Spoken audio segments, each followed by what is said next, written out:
Ah, there it is, the 2022 Honda Civic Hatchback. Is it just a Civic sedan with a more functional rear? Kinda yes, kinda no. We've already reviewed the 11th generation Civic sedan, and most of what we noted there applies here. In fact, for a thorough Civic overview, just watch that video.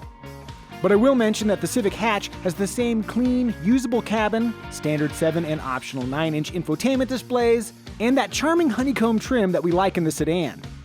But this is where things get interesting. Honda is proud of the hatchback's coupe-like profile. I might personally prefer a more wagon-like rear, but this is nice too. Plus, with the departure of the two-door Civic Coupe, this is as close as you can get to coupe-ish style in an 11th generation Civic. The hatch itself features a composite construction, making it lightweight, allowing for the use of smaller hinges, thereby facilitating that sleek roofline. All right, the moment you've been waiting for, let's open her up. So behind the rear seats, you've got 24.5 cubic feet, and you've got this cool cargo cover, kind of like in the previous generation. This opening here is massive. It's super wide. My buddy Jeff Glucker over at Auto Trader could probably squeeze his bike in here with no problem.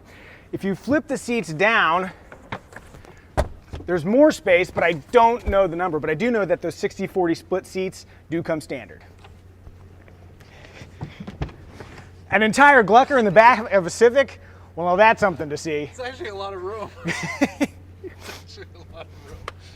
Honda's a little bit cagey on some of the specs for the hatchback, so let's test rear seat roominess the old-fashioned way by putting me in the back there, the ultimate average human male.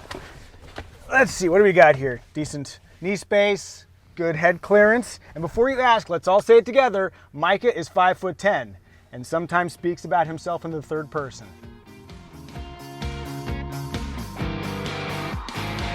To improve rearward visibility, the hatchback utilizes C-pillar corner windows.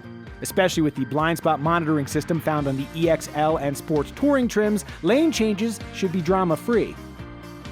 What you'll also find on the two highest trims is a 1.5-liter turbocharged engine making the exact same power as the sedan. But unlike the sedan, Honda offers both the 1.5-liter and the naturally aspirated 2-liter base engine with an optional 6-speed manual transmission. Like the sedan, a continuously variable transmission comes standard with both engines, and honestly, it's a good CVT. But if you prefer the manual option, it's offered with the 2-liter equipped Sport trim and the 1.5-liter equipped Sport Touring trim. There is a very high likelihood that generation number 12 Civic will not offer a manual transmission, so if you think shifting gears is cool, grab this. I didn't mention this earlier, but in addition to the obvious hatch, the Civic Hatchback is also visually delineated from the sedan by a 4.9-inch shorter overall length, all of which is accounted for by the hatch's shorter rear overhang. The hatchback also includes a special concave mesh grille and this black rocker treatment to give it a somewhat sportier character versus the sedan.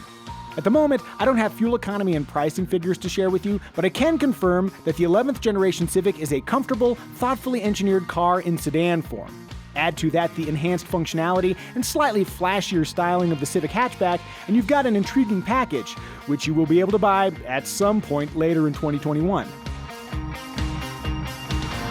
Personally, if I were in the market for a Honda Civic, I would get the Sport Touring trim with the manual transmission, at least until the Type R arrives. Ooh.